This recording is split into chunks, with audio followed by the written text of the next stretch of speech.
سن 6 ہجری صلح حدیبیہ اور بیعت رضوان، ذوالقعدہ 6 ہجری۔ مکہ معظمہ سے 1 میل کے فاصلے پر ایک کنواں ہے جس کو حدیبیہ کہتے ہیں۔ گاؤں بھی اسی کنویں کے نام سے مشہور ہو گیا۔ چونکہ معاہدہ صلح یہیں لکھا گیا اس لیے اس واقعے کو صلح حدیبیہ کہتے ہیں۔ تاریخ اسلام میں یہ واقعہ نہایت اہم یعنی اسلام کی تمام آئندہ کامیابیوں کا دیباچہ ہے، اور اسی بنا پر باوجود اس کے کہ وہ صرف ایک صلح کا معاہدہ تھا اور صلح بھی بظاہر مغلوبانہ تھی، تاہم اللہ نے قرآن مجید میں اس کو فتح کا لقب دیا ہے۔ کعبہ اسلام کا اصلی مرکز تھا۔ اسلام کی بنیاد حضرت ابراہیم علیہ السلام نے قائم کی تھی، اور یہ لقب اسلام بھی انہی کی ایجاد ہے۔ ہُوَ سَمَّاکُمُ الْمُسْلِمِینَ، ابراہیم ہی ہے جس نے تمہارا نام مسلمان رکھا۔ رسول اللہ صلی اللہ علیہ وآلہ وسلم کو جو شریعت ملی تھی وہ کوئی نئی شریعت نہ تھی بلکہ وہی ابراہیمی شریعت تھی۔ ملۃ ابیکم ابراہیم، تمہارا باپ ابراہیم کا مذہب۔ زمانے کے امتداد سے گو انہی کی اولاد بت پرست بن گئی تھی، تاہم کعبہ جو ابراہیمی یادگار تھا، عرب کا قبلہ گاہ عام تھا۔ تمام عرب اس کو اپنا مشترک ورثہ آبادی سمجھتا تھا، نہ صرف وہ لوگ جو حضرت ابراہیم علیہ السلام کے خاندان سے تھے بلکہ وہ بھی جو قحطانی تھے اور جن کا سلسلہ نسب اس خاندان سے الگ تھا۔ عرب کے قبائل سال بھر آپس میں لڑتے رہتے تھے، اور یہی غارت گریاں ان کی بقائے زندگی کا ذریعہ تھیں کیونکہ ان کی معاش بھی اسی پر منحصر تھی۔ تاہم 4 مہینے تک جو اشہر حرم کہلاتے تھے، تمام لڑائیاں بند ہو جاتی تھیں، اور قبائل عرب دور دور سے سفر کر کے آتے اور اس قبلہ گاہ عام میں عبادت اور عقیدت کے رسوم بجا لاتے تھے۔ وہ قبائل جن میں سے ایک دوسرے کے خون کے پیاسے ہوتے، یکجا جمع نظر آتے تھے اور شیر و شکر ہو جا کر رہتے تھے، گویا بھائی بھائی ہیں۔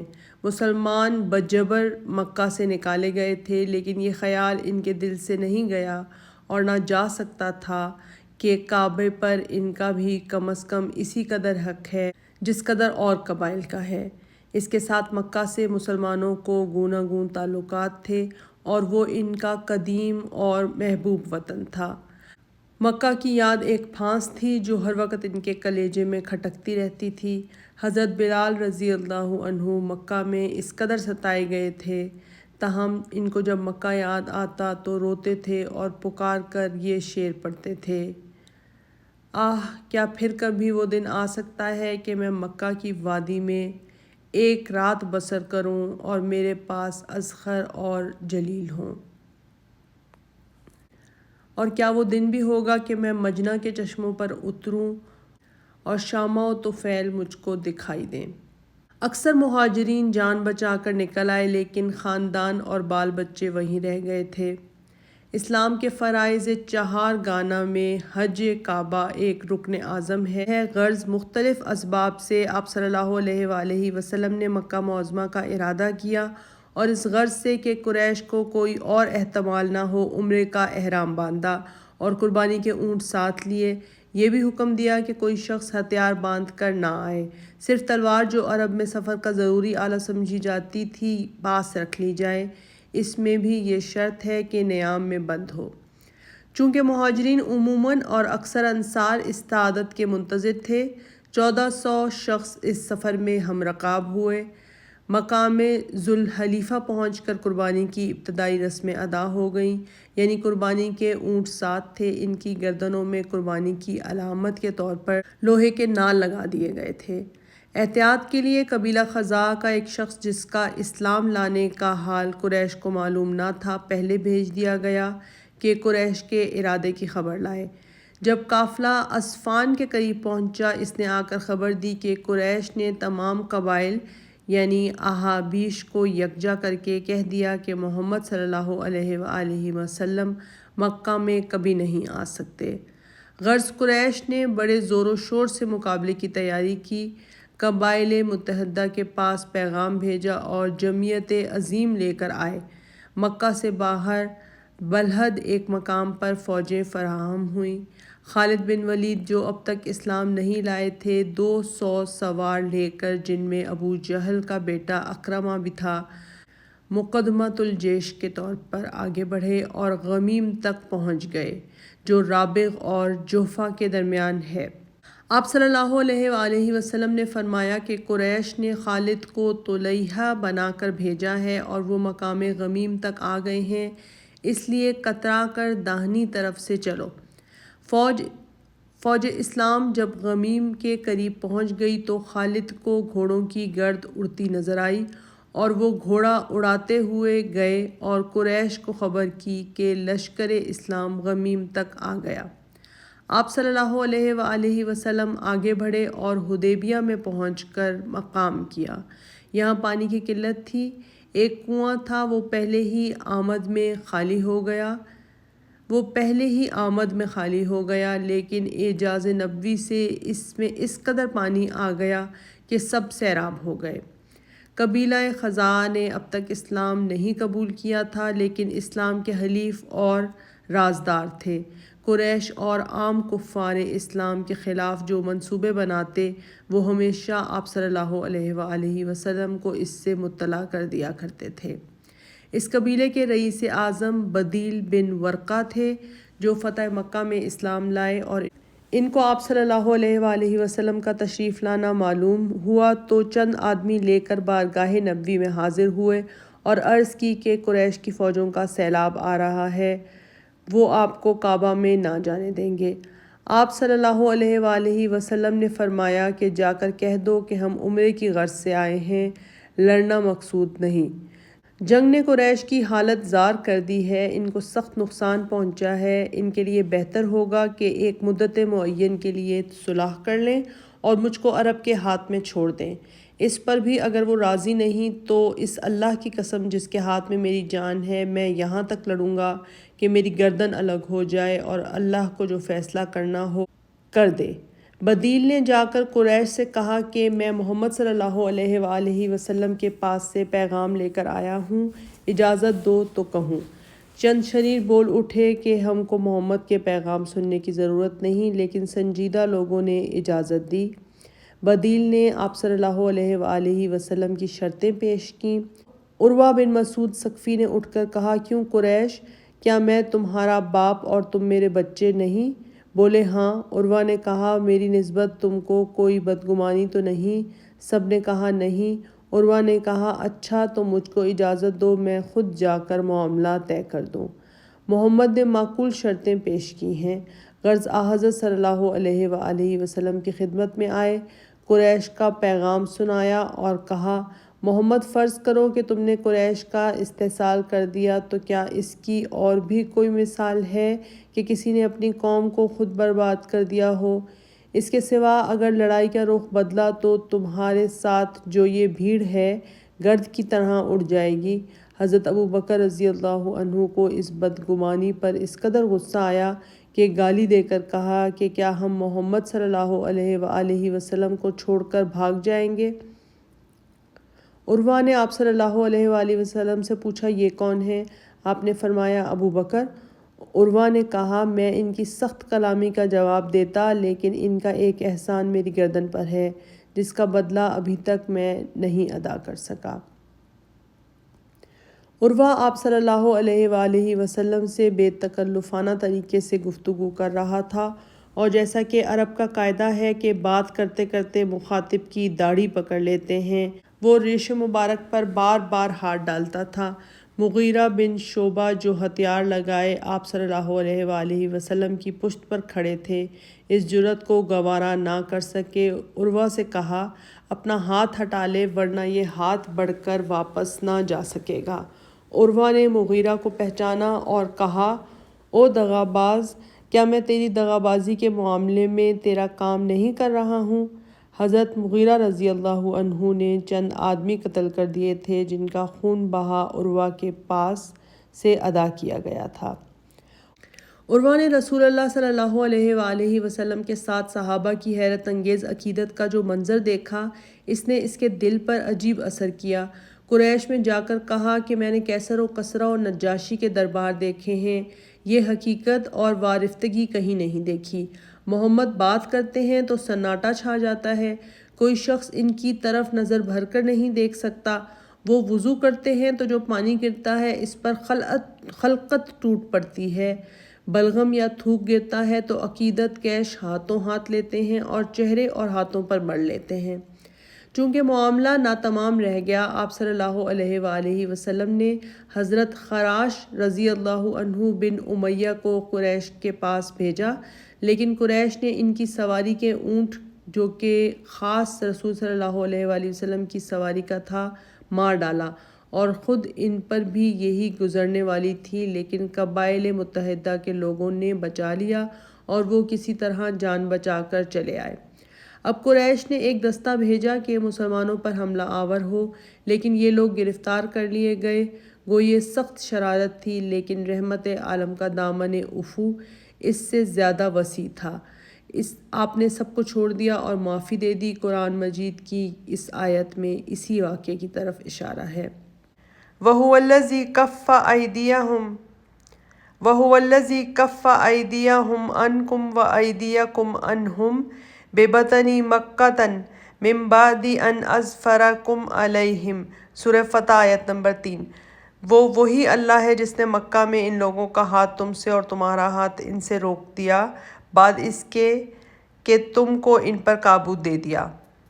بیعت رضوان۔ بالآخر آپ صلی اللہ علیہ وآلہ وسلم نے گفتگوئے صلح کے لیے حضرت عمر رضی اللہ عنہ کو منتخب کیا، لیکن انہوں نے معذرت کی کہ قریش میرے سخت دشمن ہیں اور مکہ میں میرے قبیلے کا ایک شخص بھی نہیں کہ مجھ کو بچا سکے۔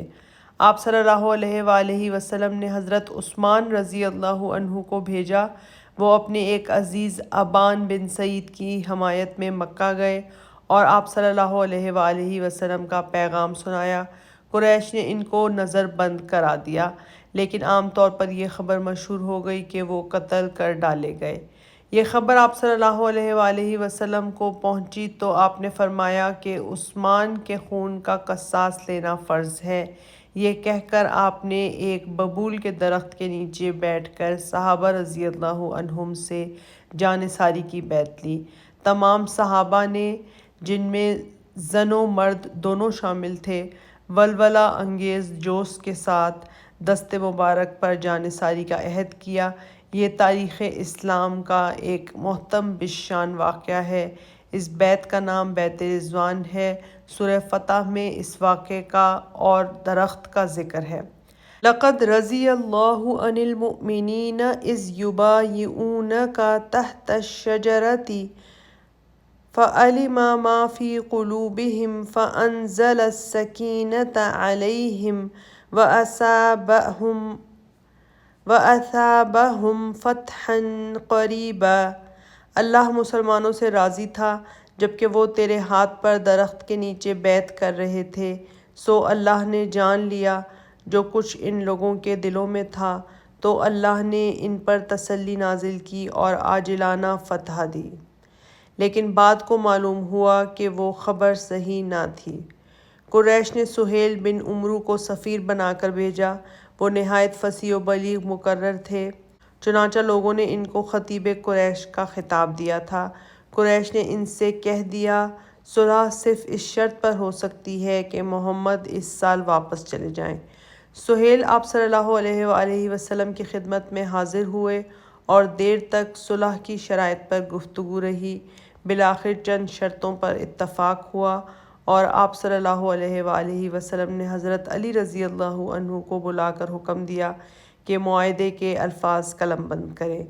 حضرت علی رضی اللہ عنہ نے عنوان پر بسم اللہ الرحمن الرحیم لکھا۔ عرب کا قدیم طریقہ تھا کہ خطوط کی ابتدا میں بِاسْمِکَ اللہم لکھتے تھے۔ بسم اللہ الرحمن الرحیم سے وہ آشنا نہ تھے۔ اس بنا پر سہیل بن عمرو نے کہا کہ بسم اللہ الرحمن الرحیم کے بجائے وہی قدیم الفاظ لکھے جائیں۔ آپ صلی اللہ علیہ وآلہ وسلم نے منظور فرمایا۔ آگے کا فقرہ تھا، ھذا ما قاضی علیہ محمد الرسول اللہ، یعنی وہ معاہدہ جو محمد الرسول اللہ نے تسلیم کیا۔ سہیل نے کہا کہ اگر ہم آپ کو پیغمبر ہی تسلیم کرتے تو پھر جھگڑا کیا تھا؟ آپ صرف اپنا اور اپنے باپ کا نام لکھوائیں۔ حضرت صلی اللہ علیہ وآلہ وسلم نے فرمایا کہ گو تم تکذیب کرتے ہو، لیکن اللہ کی قسم میں اللہ کا پیغمبر ہوں۔ یہ کہہ کر آپ نے حضرت علی رضی اللہ عنہ کو حکم دیا کہ اچھا خالی میرا نام لکھو۔ حضرت علی رضی اللہ عنہ سے زیادہ کون فرما گزار ہو سکتا تھا، لیکن عالم محبت میں ایسے مقام بھی پیش آتے ہیں جہاں فرما برداری سے انکار کرنا پڑتا ہے۔ حضرت علی رضی اللہ عنہ نے کہا میں ہرگز آپ کا نام نہ مٹاؤں گا۔ آپ نے فرمایا اچھا مجھ کو دکھاؤ میرا نام کہاں ہے۔ حضرت علی رضی اللہ عنہ نے اس جگہ پر انگلی رکھ دی۔ آپ نے رسول اللہ کا لفظ مٹا دیا۔ حضرت صلی اللہ علیہ وآلہ وسلم کو لکھنا نہیں آتا تھا، اس بنا پر آپ کو امی کہتے ہیں۔ یہ واقعہ مسلم میں جہاں منقول ہے لکھا ہے کہ آپ نے رسول اللہ کا لفظ مٹا کر ابن عبداللہ لکھ دیا۔ بخاری میں چونکہ یہ واقعہ عام روایت کے خلاف ہے، اس لیے ایک معرکۃ الآراء مباحثہ بن گیا، لیکن حقیقت یہ ہے کہ لکھنے پڑھنے کا کام روزمرہ جب نظر سے گزرتا رہتا ہے تو ناخواندہ شخص بھی اپنے نام کے حرف سے آشنا ہو جاتا ہے۔ اس سے امیت میں فرق نہیں آتا۔ بے شبہ امی ہونا آپ کا فخر ہے، اور خود قرآن مجید میں یہ وصف شرف و عزت کے ساتھ موقع پر استعمال ہوا ہے۔ الذین یتبعون الرسول النبی الامی، سورہ اعراف آیت نمبر 19۔ شرائط صلح یہ تھیں: نمبر 1، مسلمان اس سال واپس چلے جائیں گے۔ نمبر 2، اگلے سال آئیں اور صرف 3 دن قیام کر کے چلے جائیں۔ نمبر 3، ہتھیار لگا کر نہ آئیں، صرف تلوار ساتھ لائیں، وہ بھی نیام میں، اور نیام بھی جلبان یعنی تھیلا وغیرہ میں۔ نمبر 4، مکہ میں جو مسلمان پہلے سے مقیم ہیں ان میں سے کسی کو اپنے ساتھ نہ لے جائیں، اور مسلمانوں میں سے کوئی مکہ میں رہ جانا چاہے تو اس کو نہ روکیں۔ نمبر 5، وہ کافروں یا مسلمانوں میں سے کوئی شخص اگر مدینہ جائے تو واپس کر دیا جائے، لیکن اگر کوئی مسلمان مکہ میں جائے تو وہ واپس نہیں کیا جائے گا۔ نمبر 6، قبائل عرب کو اختیار ہوگا کہ فریقین میں سے جس کے ساتھ چاہیں معاہدے میں شریک ہو جائیں۔ یہ شرطیں بظاہر مسلمانوں کے سخت خلاف تھیں۔ اتفاق یہ کہ عین اسی وقت جب کہ معاہدہ لکھا جا رہا تھا، سہیل کے صاحبزادے ابو جندل جو اسلام لا چکے تھے اور مکہ میں کافروں نے ان کو قید کر رکھا تھا اور طرح طرح کی اذیتیں دیتے تھے، کسی طرح بھاگ کر پاؤں میں بیڑیاں پہنے ہوئے آئے اور سب کے سامنے گر پڑے۔ سہیل نے کہا محمد صلح کی تعمیل کا یہ پہلا موقع ہے، اس ابو جندل رضی اللہ عنہ کو شرائط صلح کے مطابق مجھ کو واپس دے دو۔ آپ صلی اللہ علیہ وآلہ وسلم نے فرمایا ابھی معاہدہ قلم بند نہیں ہو چکا۔ سہیل نے کہا تو ہم کو صلح بھی منظور نہیں۔ حضرت صلی اللہ علیہ وآلہ وسلم نے فرمایا اچھا ان کو یہیں رہنے دو۔ سہیل نے نامنظور کیا۔ آپ نے چند دفعہ اصرار کیا لیکن سہیل کسی طرح راضی نہ ہوا۔ مجبوراً آپ صلی اللہ علیہ وآلہ وسلم کو تسلیم کرنا پڑا۔ ابو جندل رضی اللہ عنہ کو کافروں نے اس طرح مارا تھا کہ ان کے جسم پر نشان تھے۔ مجمع کے سامنے تمام زخم دکھائے اور کہا برادران اسلام، کیا پھر مجھ کو اسی حالت میں دیکھنا چاہتے ہو؟ میں اسلام لا چکا ہوں، کیا پھر مجھ کو کافروں کے ہاتھ میں دیتے ہو؟ تمام مسلمان تڑپ اٹھے۔ حضرت عمر رضی اللہ عنہ ضبط نہ کر سکے، حضرت صلی اللہ علیہ وآلہ وسلم کی خدمت میں آئے اور کہا یا رسول اللہ، کیا آپ پیغمبر برحق نہیں ہیں؟ آپ نے ارشاد فرمایا ہاں ہوں۔ حضرت عمر نے کہا کیا ہم حق پر نہیں؟ آپ صلی اللہ علیہ وآلہ وسلم نے ارشاد فرمایا ہم حق پر ہیں۔ حضرت عمر رضی اللہ عنہ نے کہا تو ہم دین میں یہ ذلت کیوں گوارا کریں؟ آپ صلی اللہ علیہ وآلہ وسلم نے فرمایا میں اللہ کا پیغمبر ہوں اور اللہ کے حکم کی نافرمانی نہیں کر سکتا، اللہ میری مدد کرے گا۔ حضرت عمر رضی اللہ عنہ نے کہا، کیا آپ نے یہ نہیں فرمایا تھا کہ ہم لوگ کعبے کا طواف کریں گے؟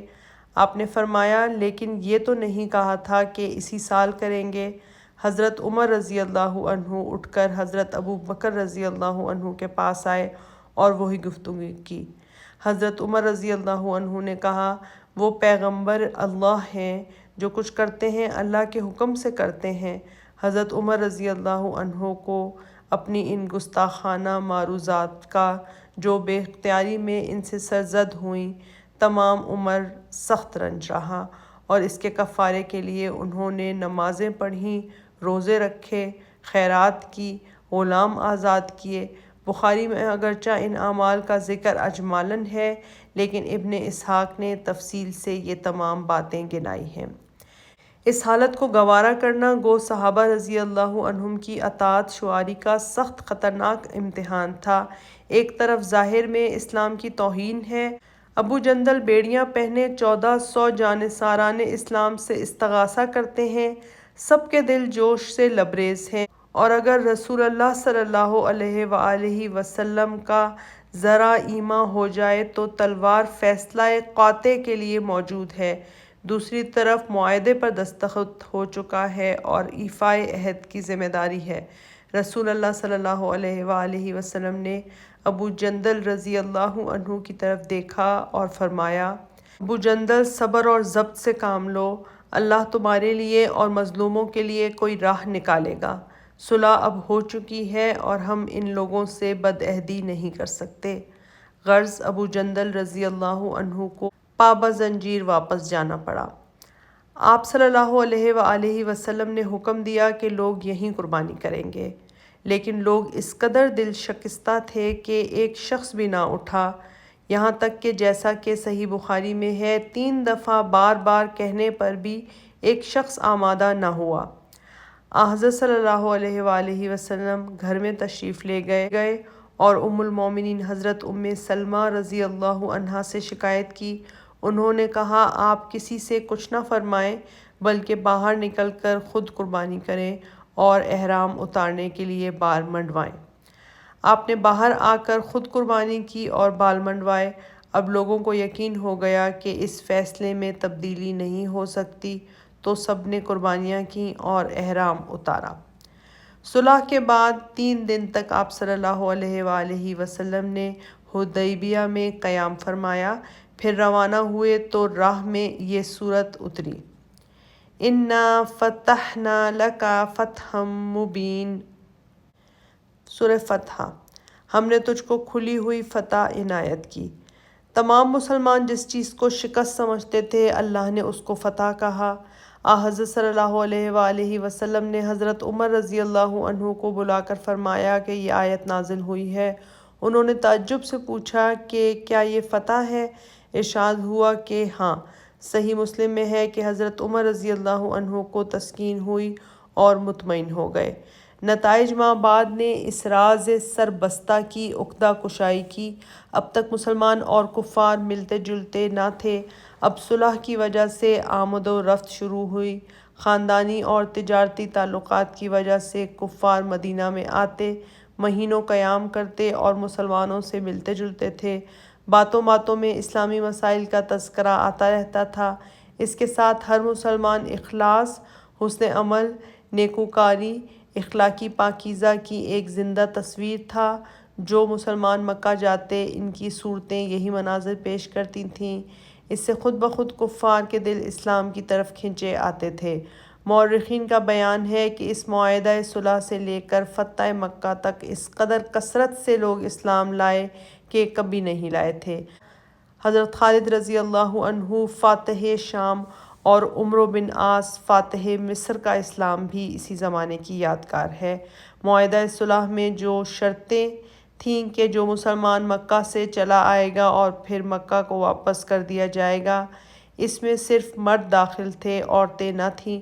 عورتوں کے متعلق خاص آیت یہ اتری، يَا أَيُّهَا الَّذِينَ آمَنُوا إذا جاءكم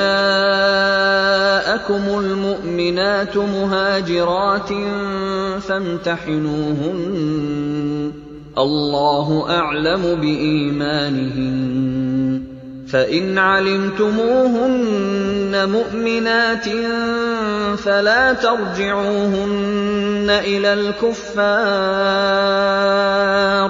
لا هن حل لهم ولا هم يحلون لهم وآتوهم ما أنفقوا ولا جناح عليكم أن تنكحوهن إذا آتيتموهن أجورهن ولا تمسكوا بعصم الكوافر اے لوگو جو ایمان لائے ہو، جب مومن عورتیں ہجرت کر کے تمہارے پاس آئیں تو ان کے مومن ہونے کی جانچ پڑتال کر لو، اور ان کے ایمان کی حقیقت اللہ ہی بہتر جانتا ہے۔